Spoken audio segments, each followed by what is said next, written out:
কিরে, তুই এখন এই রাত্রির 11টার সময় আম নিয়ে বসেছিস কেন?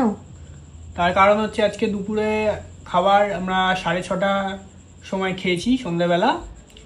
তো তারপরে আর আমার পেটে খিদে নেই খাওয়ার মতো, তো সেই জন্যই একটা আম আমি নিয়ে এসেছি। একটা আমি তোমাকে দুটো দিতে বলেছিলাম, তুমি আমাকে সেখানে একটা দিয়েছো। না, একটা দিইনি তোকে, আমি এবং দুটোই সেটা না, তোমার দিয়েছিলাম। কাজকর্ম এতটাই খারাপ যে তুমি এইখানের যে সাইডে যে চোখলা তুমি সেটাও ছাড়াও না। থাপ্পড় মেরে না, হ্যাঁ, তোমার কাজকর্ম কাজকর্ম এতটাই খারাপ। হ্যাঁ, এবং পেছনে চোখলা ছাড়ানো যাবে না। ছাড়াওনি প্রথম তুমি। কথা মাম্মার বটিতে ধার কম, দ্বিতীয় কথা হচ্ছে এই আম বেশি হাত পাকা। দিয়ে ছাড়াতে পারতে। হাত দিয়ে তুমি ছাড়িয়ে নাও, তুমি ছাড়িয়ে নিয়ে আমি পারি না খাও। তো।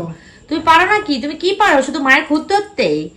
হ্যাঁ, আম ছাড়িয়ে নিয়ে খেতে পারে না। ওখানে আমি তোকে দুটো আমি দিয়েছিলাম, ওখান থেকে একটা আঠি আর একটা চোখলা আমি খেয়েছি। তাহলে যখন তুমি জানিস নিজে না, ভাগ আম খেলে বসাবেই, যখন তুমি ভাগ বসাবেই তাহলে তোমার আরেকটা দেওয়া উচিত ছিল আমাকে। না, আর একটা বেশি খাস না। কেন বলতো? বেশি আম খেলে আমাশা করে। আর রাত্রির তো, আমাশা করলে রাত্রিবেলা করবে, তো এটা আমের সিজন, এখন আম খাবো না তো কখন না, আম সে খাবো? তুই খা, কিন্তু এখনই আম রাত্রিবেলা তো তাই জন্য অল্প করে দিলাম। ঠিক আছে। ঠিক আছে, এখন কটা চল, বাজে বলো তো? আমটা খেয়ে দিয়ে ঘুমিয়ে পড়। কটা বাজে বলো তো? কটা 11:36 বাজে? বাপির ফোন। 11:36 বাজে। চলো বন্ধুরা, এখন ঘুমিয়ে পড়বো। ঠিক টাটা। আছে? চলো টাটা। টাটা। টাটা।